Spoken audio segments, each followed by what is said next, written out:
비트 아몬드, 비트 아몬드, 코코트 하나, 비트 아몬드,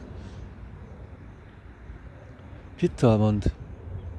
비트 아몬드에서는 어쩐지 크리스마스 시즌에 가장 자신 있는 케이크를 내는 노르는 베이커리 전문점의 냄새가 난다. 견과를 짜낸 이 기름에서는 부드럽고 정제된 견과류 특유의 고소하고 달콤한 냄새가 난다. 비트 아몬드 오일이 든 병을 손목이 되고 살짝 기울이면 아주 잠깐이지만 강렬하게 그 향기가 피어난다. 이 오일은 피부에 부드러운 맛 남겨놓고 고소하고 달콤한 오일 향기는 거의 순식간에 사라진다. 비트 아몬드 오일은 피부와 모발의 보호색조로 매우 인기가 높다. 한편 비트 아몬드는 고전적인 미스터리 소설 속의 수많은 범죄 장면에서 살인의 흔적을 고스란히 보여주는 클래식으로 등장한다. 시신에서 나는 비트 아몬드 냄새는 그 사람이 청산가리로 독살당했다는 것을 암시하기 때문이다. 식물성 동국물인 청산가리는 아주 치밀하게 작용한다. 식용식물 중에서 사과, 복숭아, 살구, 리마콩, 보리, 아마시 등은 자신을 먹으려 하는 현명치 못한 초식성 동물을 속이기 위해서 청산가리를 분비한다. 이 식물들은 세포 안의 한 구역의 비활성 분자 형태의 청산가리를 당에 붙여서 저장한다. 필요할 경우에 청산가리를 활성화하는 효소도 세포 안의 또 다른 구역에 마련되어 있다. 초식동물이 다가와 청산가리 그렇네요. 청산가리라. 음, 음. 청산가리는 동물의 세포가 음식을 에너지로 변환하는 생체 역학적인 과정을 방해함으로써 세포가 산소를 쓰지 못하게 만든다. 청산가리에 의한 죽음은 기본적으로 세포 수준에서의 질식사다. 이러한 생체의학은 모든 동물에게 매우 기초적이고 공통적인 대사이기 때문에 청산가리는 거의 모든 종의 동물을 죽일 수 있다. 청산가리가 그렇게 많은 식용식물에 들어있다면 어떻게 우리는 그 식물을 먹고도 멀쩡히 살아있는 걸까? 그 답은 청산가리가 어떤 식물에 들어있느냐에 다르다. 사과와 복숭아의 경우에는 딱딱한 씨 안에서 청산가리가 들어있다. 우리가 먹지 않고 버리는 부분이다. 다른 식물의 경우에 찢거나 빻아서 물에 헹궈버리면 청산가리가 씻겨나간다. 일반적으로 청산가리는 관리하기 쉽고 대부분 식품 공급에 위협이 되지 않는다. 청산가리 중독 때문에 위험한 유일한 식용식물은 카사바이다. 아프리카에서 쓴 카사바를 너무 많이 먹고 단백질을 너무 적게 섭취해서 콘조라는 병에 걸리는 일이 있다. 이 병에 걸리면 마비 증세가 나타난다. 아몬드 같은 식물에서 청산가리를 생산한 유전자를 무력화하는 것도 가능하다. 아주 작은 유전자 돌연변이를 일으켜서 조금 더 착한 사촌인 스위트 아몬드를 만드는 것이다. 스위트 아몬드를 그렇게 해서 먹을 수 있도록 만드는데 원래는 아몬드에 살구씨 같이 그런 어떤 것이 있는가 봅니다. 스위트 아몬드 같은 것을 만들 수 있다라는 거죠.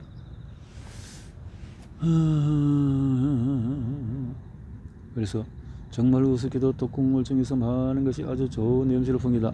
그 문제는 그 냄새를 음미할 만큼 살아있기 힘들다는 것이다. 음미할 만큼 하기가 힘들다는 것이다. 이렇게 해서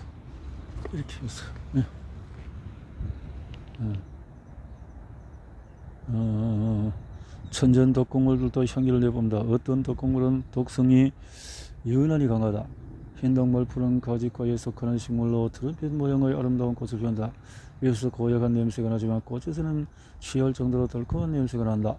북아메리카 원주민 문화에서 남자가 성년으로 넘어가기 위해서 거쳐야 하는 통례 의뢰인 비전 퀘스트에서는 한각제로 흰 동말풀 냄새를 맡기도 한다. 동미나리는 파슬리나 당근과 비슷한 냄새가 나는데 한 입만 먹어도 사망에 이를 수가 있다. 동미나리. 더 오싹한 것은 희생자가 약기운 때문에 입을 벌린 채 마치 뭔가를 비우는 듯한 표정으로 죽어간다는 것이다.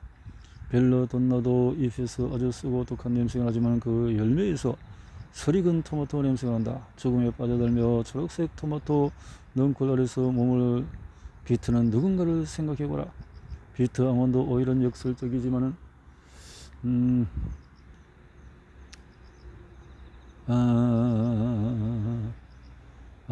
아주 기본적인 사실을 기억하게 한다. 죽음은 유혹적인 향수의 화환을 쓰고 온다는 것. 그렇지 않다면 우리가 자신의 죽음을 눈치채지 못할 것을 어떻게 설명하겠는가. 살인 현장의 분위기는 더욱 은유적이다. 어제는 진짜 공기 속에 느껴진다. 시체와 여러 명의 형사들 그리고 놀라서 흥분한 목격자 행인들 사이로 부조리하게 달콤하고 힘겨운 비트 아몬드 냄새가 흘러 다닌다. 참.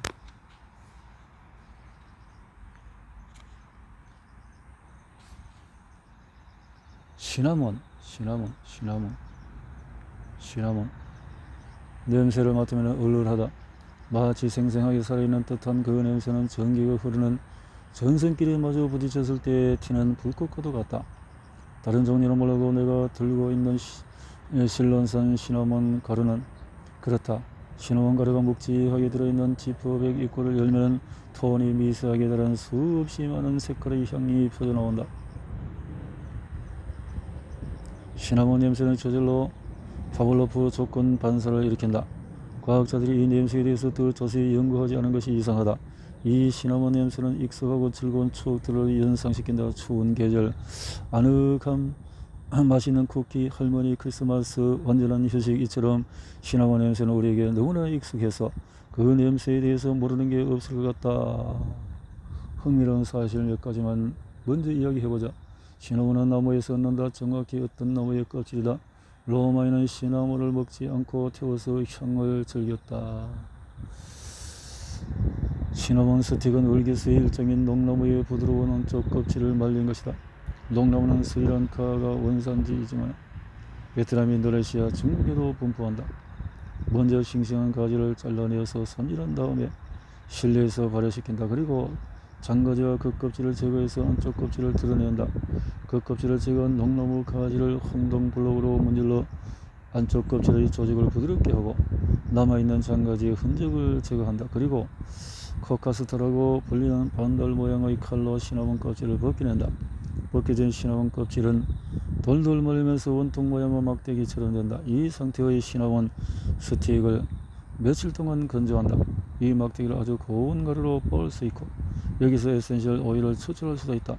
아니면 시나몬 스틱 그대로 수출할 수도 있다. 시나몬 기본은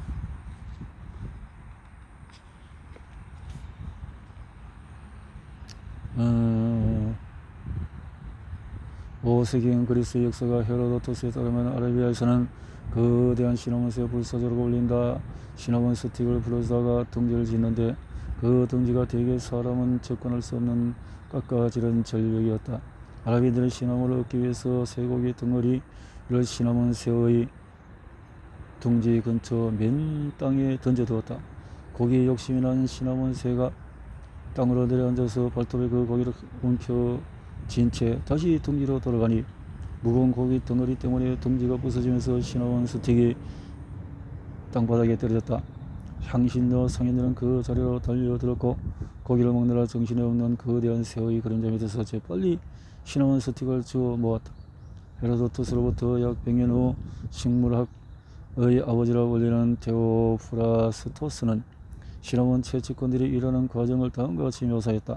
시나몬 채취꾼은 시나몬이 자란다고 알려진 독서가 우글거리는 위험한 계곡에서 시나몬을 모으기 위해서 완전 무장을 한다.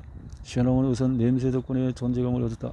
맛으로 인식된 것은 나중이었다. 시나몬의 역사는 동양의 향신료 역사와 거의 함께한다. 미각과 후각을 현혹하는 향신료의 매력은 세계 무역의 장에 활기를 불어넣었고 나중에는 식민지를 불러오는 요인이 되기에 이르렀다. 향품, 향수, 정력, 의식용이었던 향신료가 음식과 음료에 쓰이게 된 것은 한참 후의 일이었다. 향신료 무역로는 점점 더 많은 점을 연결하고 더욱 밀도 높은 네트워크를 이루면서 동에서 서로 남에서 북으로 띠를 이루었다. 대중적인 향신료가 되기 전까지 시나몬은 호화사치품 최고급 향수이자 태우는 향으로 간주되었다. 저 향수라는 직업에 대한 오래된 원언인 그리스 시인 안티파네스의 글에 당시 유명한 저향수였던 페론의 수공품이 다음과 같이 묘사되어 있다. 나는 그가 페론의 연고를 바르도록 두었다. 그 뒤 향기를 위해서 허리를 굽히고 앉아서 삼성과 시나몬을 섞는다. 방후 포피아의 배를 발로 차서 죽인 로마 황제 네로는 이를 깊이 뉘우친 다음에 엄청난 비용의 시나몬 스틱을 장작처럼 거대하게 쌓아 올린 단 위에서 포피아를 옮겨서 화장했다. 포피아 시신은 시나몬 향 속에서 한나절 동안 불꽃으로 타올랐다. 그런 일이 있었군요. 사람들은 특별한 날을 위해서 고가의 향신들을 아껴두곤 한다. 그러다가 크리스마스 특별 요리에는 향신료의 여왕이라고 할 수 있는 시나몬을 아낌없이 사용한다. 뱅쇼, 쿠키, 과일, 케이크, 진저브레드.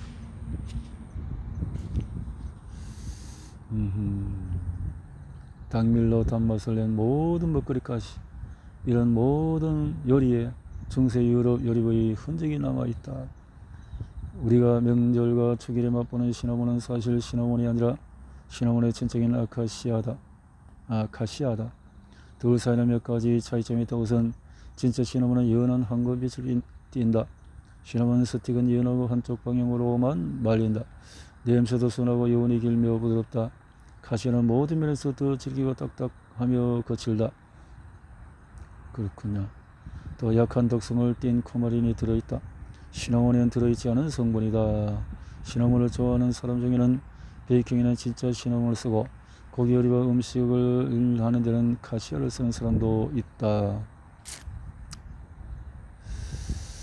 딱 그렇군요.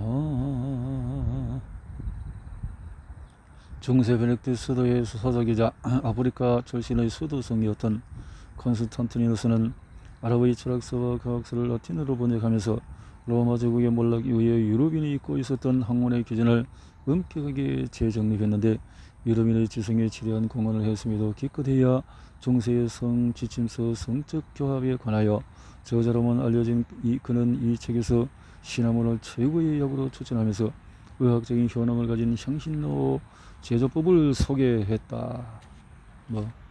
성욕감투로 고민하는 사람에게는 갈랑갈, 시나몬, 정향, 빌발, 당근 등을 혼합해서 향신료를 추천했는데 그 중에서 최고는 내 손가락에서 키스를 하는 것이라고 했다.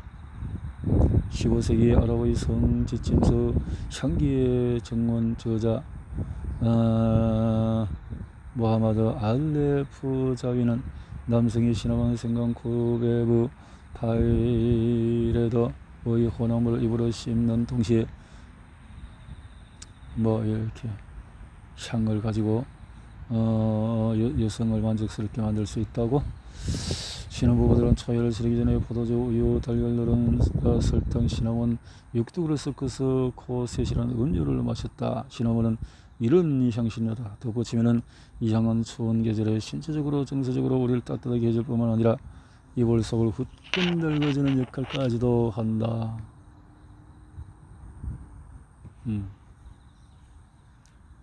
그런 향신료다는 거죠.